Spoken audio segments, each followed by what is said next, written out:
जब आप सामर्थ्य पाओगे तो कोई व्यक्ति दुष्टात्मा से पीड़ित होगा, आपके द्वारा वो भी छुड़ाया जाएगा। जब कोई बीमार होगा, आप प्रार्थना करोगे, जब आप सामर्थ्य से भरे हो, बीमारी व्यक्ति के लिए प्रार्थना करोगे, वो चंगा हो जाएगा, उसके लिए रास्ते खुल जाएंगे, क्योंकि पवित्र आत्मा की सामर्थ्य चंगाई को लेके आती है।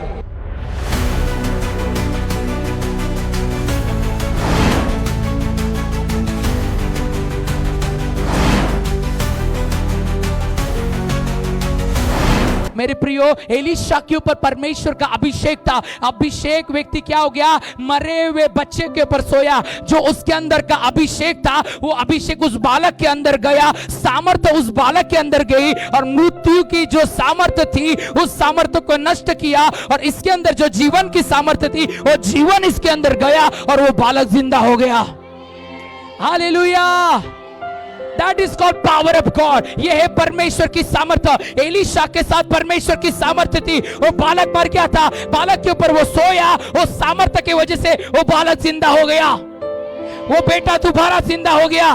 तब एलीशा ने क्या कहा पता है क्या?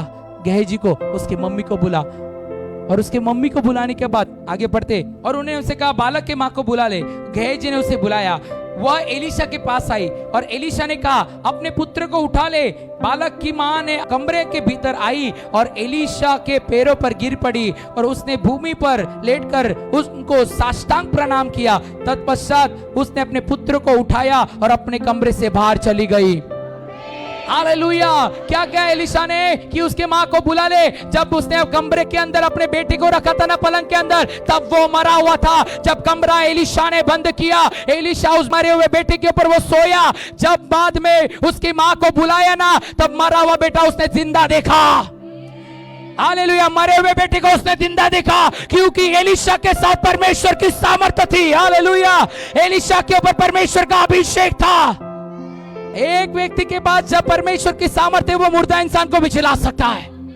मैंने कहा परमेश्वर की सामर्थ्य मुर्दा इंसान को भी जिला सकती है। आज हम देखेंगे परमेश्वर की सामर्थ्य को। हालेलुया! आज मैं आपको बताना चाहता हूं, आपके लाइफ में परमेश्वर की सामर्थ्य काम नहीं करते तो तुम्हारा जीवन कहीं तो गड़बड़ी में है। आपके लाइफ में परमेश्वर की सामर्थ्य दिखनी चाहिए। आप चलने में, उठने में, देखने में, ऑफिस में, जॉब पे, आप जहां कहीं भी हो, आपके अंदर से सामर्थ्य बहनी चाहिए। और आज खुदा का आत्मा आपके ऊपर सामर्थ्य को बहाएगा। आप सामर्थ्य से भर जाओगे यीशु मसीह के नाम में। हालेलुया! जिस दिन आप जानोगे कि आपका परमेश्वर सामर्थ्यशाली परमेश्वर है। एलीशा परमेश्वर का नबी था। हालेलुया! वो जानता था कि जो मेरे पास सामर्थ्य है, उससे इस बेटे को मैं जिला सकता हूं। मेरे प्रियो, गॉड है ना, आपको जब चुना है ना, वो आपके जीवन से सामर्थ्य दिखाना चाहता है। उसका एक ही रास्ता है, जिस किसी को परमेश्वर ने चुना है उसके जीवन से वो सामर्थ्य दिखाएगा। आपकी हालात परिस्थिति कैसी भी हो, आपको इसलिए चुना है कि वो अपनी सामर्थ्य तुम्हारे द्वारा दिखाए। हालेलुया! जहां पर गिराए गए वहां पर ही वो आपके जीवन से सामर्थ्य दिखाएगा। जहां पर आप अपमानित हुए वहां पर ही वो आपको सम्मानित करेगा। परमेश्वर की सामर्थ्य भारी है। हालेलुया! इसे बाइबल कहती है परमेश्वर ने इजराइल लोगों की प्रार्थना सुनी, परमेश्वर ने मूसा को चुना, मूसा के द्वारा अद्भुत चिन्ह चमत्कार किए और अपने सामर्थ्य को दिखाया। फेरो के राजा के मन को अटिल किया, कठोर किया, और अपनी सामर्थ्य को दिखाया और बताया फेरो के राजा को कि मैं मूसा के साथ हूं। मूसा के पास से जो सामर्थ्य आ रही है ना, वो मेरी सामर्थ्य है। इसलिए समुद्र के सामने जब वो आए, क्या किया? फेरो की सेना पीछे से आ रही थी, उनके हाथों में रथ थे, सब कुछ था। हालेलुया! पर क्या क्या परमेश्वर ने बोला मूसा को, क्या कर, लकड़ी पानी के अंदर डाल। और क्या हुआ? समुद्र क्या हो गया? दो भाग हुआ। किस वजह से दो भाग हुआ? क्योंकि मूसा के ऊपर परमेश्वर की सामर्थ्य थी, मूसा के ऊपर परमेश्वर का अभिषेक था। हालेलुया! जब परमेश्वर का अभिषेक, परमेश्वर की सामर्थ्य आप पर आती ना, तो परमेश्वर का सामर्थ्य आपको इस्तेमाल करना शुरू करता है। मैंने कहा परमेश्वर की सामर्थ्य आपको इस्तेमाल करना शुरू करती है। फिर आपके जीवन में रास्ते कहीं पर भी बंद क्यों ना हो, उसको खुलना ही पड़ेगा। वो समुद्र हो या पहाड़ हो या बंद दरवाजे हो, उसको खुलना पड़ेगा, क्योंकि सामर्थ्य रास्ते तैयार करती है। हालेलुया! पावर ऑफ गॉड, परमेश्वर का सामर्थ्य आपके लिए रास्ता तैयार करेगा। परमेश्वर का अभिषेक आपके लिए रास्ते तैयार करेगा। परमेश्वर का सामर्थ्य आपको शत्रु के हाथ से बचाएगा। Hallelujah! We need a power.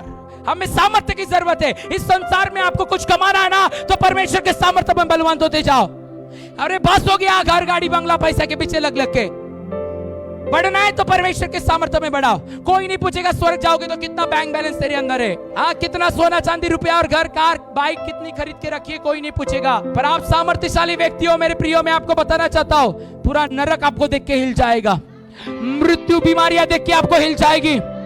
अरे मृत्यु के स्थान में आप जाओगे तो मुर्दे भी वहां पर खड़े हो जाएंगे। वो बेटा मर गया था पर एलीशा उस घर में गया, उसके ऊपर सोया, मरा हुआ बेटा भी जिंदा हुआ। और उसकी मां क्यों नतमस्तक हुई? क्योंकि उसने परमेश्वर के सामर्थ्य को देखा, उसने घुटने टेक लिए, हालेलुया, और उसने देखा कि एलीशा के साथ परमेश्वर की सामर्थ्य है, हालेलुया। अब समय आया है परमेश्वर के सामर्थ्य को प्रकट करने का। खुदावन आपको इस्तेमाल करने जा रहा है, हालेलुया। बाइबल कहती है इजराइल के लोगों को पानी की प्यास लगी, किड़कुड़ करने लगे, पानी नहीं है, पानी नहीं है, पानी नहीं। मूसा के पास आके किड़कुड़ करने लगे। परमेश्वर ने मूसा से कहा अपने साथ बूढ़ों को ले ले, पहाड़ पर चल। अभी मूसा के जगह हम होते तो बोलते अरे पहाड़ पे कहां से पानी आएगा, नदी में भी जाने नहीं बोला, तालाब में भी जाने नहीं बोला, पहाड़ पर जाने बोलता है, ना समुद्र में जाने बोला। मूसा ऐसा था, परमेश्वर जो कुछ बोलता था वो सुनता था। अभी मैं आपको पानी लाने भेजू, बोलूंगा पहाड़ पर जा, आप बोलोगे पास्टर आपको समझ में आता है कि नहीं, पहाड़ पर पानी मिलता है क्या? तुम्हारा शारीरिक बुद्धि है पर परमेश्वर का आत्मिक बुद्धि है। नल और समुद्र से पानी तो कोई भी लेके आ सकता है, तालाब से पानी कोई भी लेके आ सकता है। जहां पर पानी नहीं वहां से पानी लेके आके दिखाओ, हालेलुया। परमेश्वर वहां से पानी लेके आया जहां पर पानी आता नहीं कभी, उससे कहते परमेश्वर की सामर्थ्य, हालेलुया। परमेश्वर ने मूसा को पहाड़ पर लेके गया और क्या बोला, लकड़ी वापस पहाड़ पर टच कर। जैसे उसने लकड़ी पहाड़ पर टच की, पानी वहां से बहने लग गया। इसको कहते हैं परमेश्वर की सामर्थ्य।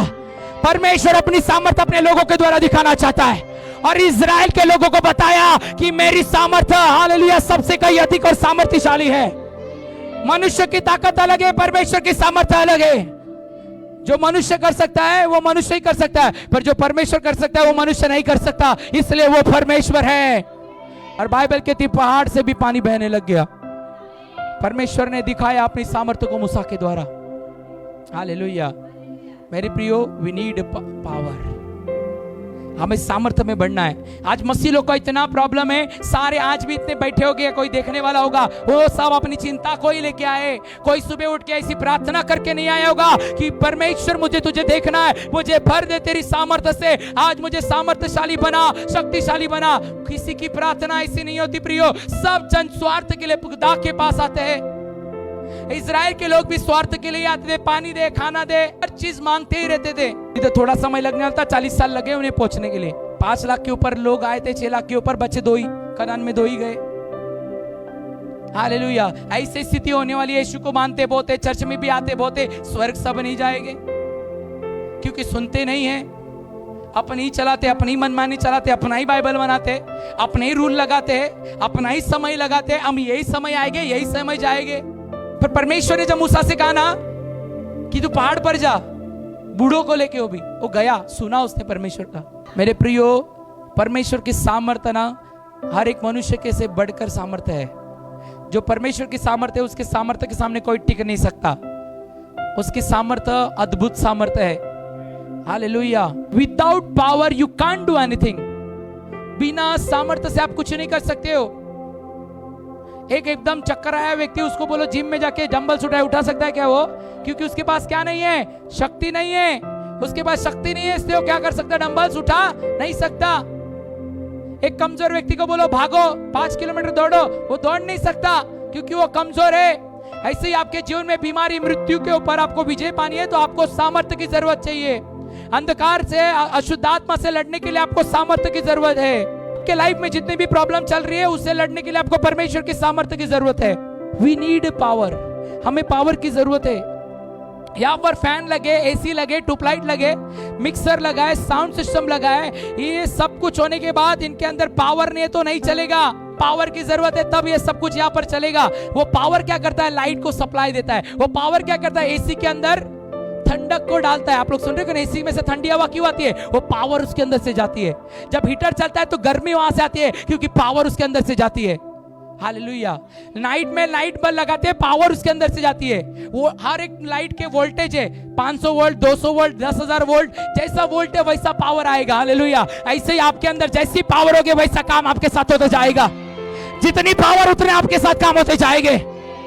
सब कुछ है, एसी है, लाइट है, फैन है, मिक्सर है, स्पीकर है, पर पावर नहीं है, कुछ काम का नहीं है, कोई चीज में इस्तेमाल नहीं किया जाएगा। ऐसे ही आपके लाइफ में पावर नहीं है, आप कहीं भी इस्तेमाल नहीं होगे। आपके पास पावर है तो आप हर जगह इस्तेमाल होगे, हर क्षेत्र में आप इस्तेमाल होगे। हालेलुया। सामर्थ्य सारे रास्तों को खोलती है। परमेश्वर की सामर्थ्य सारे रास्तों को खोलती है। परमेश्वर की सामर्थ्य विजय को दिलाती है। अरे कितना भी महंगा इंस्ट्रूमेंट खरीद लो, लाइट कनेक्शन नहीं है, पावर का कनेक्शन नहीं है, वो यूज नहीं होगा, वो चलेगा नहीं। ट्रेन चलती ना 2500 वोल्टेज है, वहां पर कोई छुएगा तो भस्म हो जाएगा। हालेलुया। ट्रेन चलने के लिए इतना वोल्टेज लगता है, तब जाके इतने लोग वहां पर से एक जगह से दूसरे जगह से स्थान में ट्रैवल करते हैं। ऐसे ही आपको आत्मा में ट्रैवल करने के लिए उतनी पावर की जरूरत है, उतने सामर्थ्य की जरूरत है। भविष्यवाणी करने के लिए सामर्थ्य की जरूरत है। बीमारों को चंगा करने के लिए सामर्थ्य की जरूरत है। सुसमाचार का प्रचार करने के लिए आपको सामर्थ्य की जरूरत है। वचन का रेवलेशन समझने के लिए आपको परमेश्वर की सामर्थ्य की जरूरत है।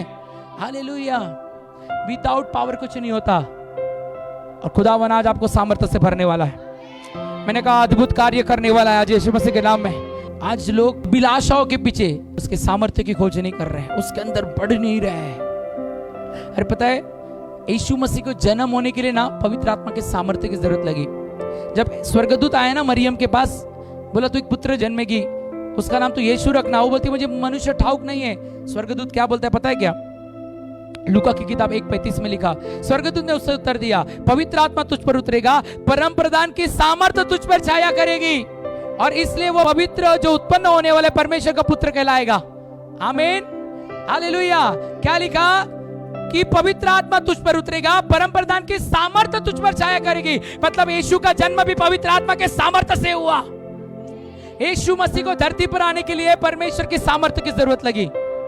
क्यों सामर्थ्य से हुआ पता है क्या? क्योंकि मरियम को कोई मनुष्य नहीं पता था, उसका शादी नहीं हुआ था। एक पति पत्नी के द्वारा बच्चे का जन्म होता है।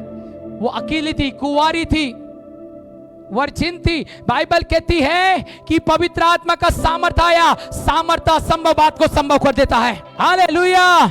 इतना ही नहीं, जब आप सामर्थ्य पाओगे तो कोई व्यक्ति दुष्ट आत्मा से पीड़ित होगा, आपके द्वारा वो भी छुड़ाया जाएगा।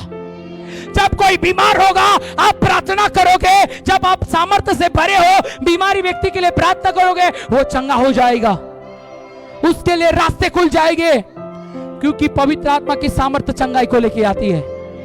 एलीशा सामर्थ्य से भरा था, इससे मरा हुआ बेटा जिंदा हुआ। यीशु मसीह पवित्र आत्मा और सामर्थ्य से भरा हुआ था, इससे वो बीमारों को चंगा करता था, दुष्ट आत्मा को निकालता था। हालेलुया। बाइबल कहती है यीशु नाव से जा रहे थे, तूफान आ गए, चेले डर गए, पर यीशु डरा नहीं। यीशु के पास परमेश्वर की सामर्थ्य थी, उठा खड़ा हुआ और तूफान को डांटा। बाइबल कहती है तूफान भी शांत हो गए। आपके पास सामर्थ्य है ना, आप तूफानों को भी शांत कर सकते हो। अरे आने दो, जहां से भी आना है तूफान आपके जीवन में, खड़े हो जाओ। सिर्फ क्या करना है? सिर्फ खड़ा होना है। तूफान आपको देख के डर जाएगा और शांत हो जाएगा। क्यों डरेगा पता है क्या? जब तूफान आपके चारों ओर आएगा ना, आप खड़े हो जाओगे तो तूफान देखेगा, अरे इसके अंदर तो वो सामर्थ्य है जो मुझे नष्ट करती है, और वो तूफान तुमको छोड़ के चले जाएगा, वो थम जाएगा। वो जो तुम्हें नष्ट करने आया था वही नष्ट हो जाएगा।